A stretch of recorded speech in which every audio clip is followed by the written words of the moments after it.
everybody, welcome to Excel video 403. I'm Nate Moore.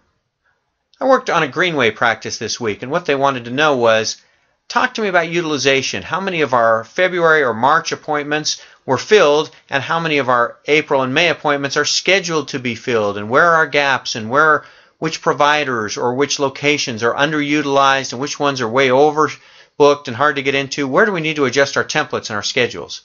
When you're ready to really look at your scheduling and better use your scarce resource, your providers, I'd love to help you. We're going to play with the macro recorder today, and what I did is I kind of faked some data that I might have dumped out of like a practice management system that's in the cloud or that we can't connect to or whatever. So we need to clean it up, and there's a day, here's Monday, here's Tuesday, here's Wednesday. We need to clean it up. We don't want to do that every day, so what we're going to do is we're going to write a macro.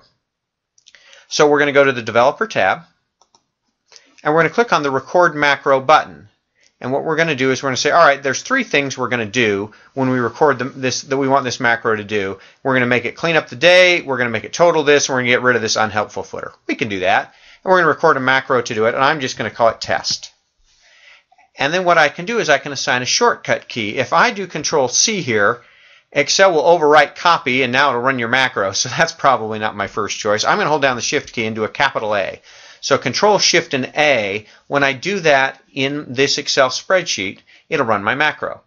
Store macro in, there are some options here that we're going to get to later. Let's save that for another Excel video. And my description is, this is a test. When I click OK, Excel says, okay, I'm recording now. What do you want me to do? So the first thing I'm going to do is I'm going to come down here and I'm going to get rid of that unhelpful footer. I'll just hit the delete key. Then I'm going to take these dates that are formatted wrong. They're formatted as numbers. And I'm going to come over here and we'll format them as short dates. Then I'm going to come down here and I'm going to say, you know, let's total that.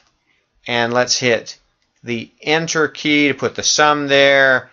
And let's put a $sign.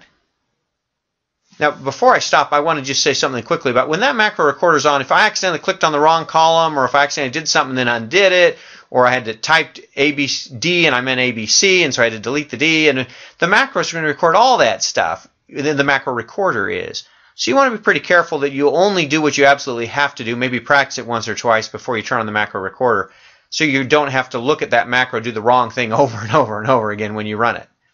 Now that I have what I want, I can either this little X down here, or excuse me, this little stop button down at the bottom will stop my macro, or I can go to the Developer tab and stop recording. Here or here will stop it. And Excel says, that's it, we're done. I have a macro now. So what I could do is I could come over here to Tuesday. I'm going to click up here to the top, and that is going to matter an awful lot in future Excel videos. But for the time being, I'm going to go to the top, Control, Shift, and A. And I got rid of this as unhelpful. These are now formatted, and I have a total. That's a beautiful thing. And I can go over here to Wednesday, and I can come over here, and I can do Control, Shift, and A, and I'm in trouble.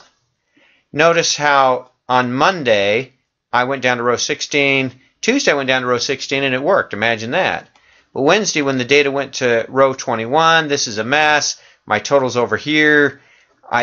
This is unhelpful still here. I deleted this data, and undo's gone. I can't undo. So we got some work to learn about the macro recorder. We did a little bit. We can record a macro. We can name it. We can put a shortcut to it. But we need to learn some of the limitations of the macro recorder. We're going to start playing with that in the next Excel video. Thanks for watching.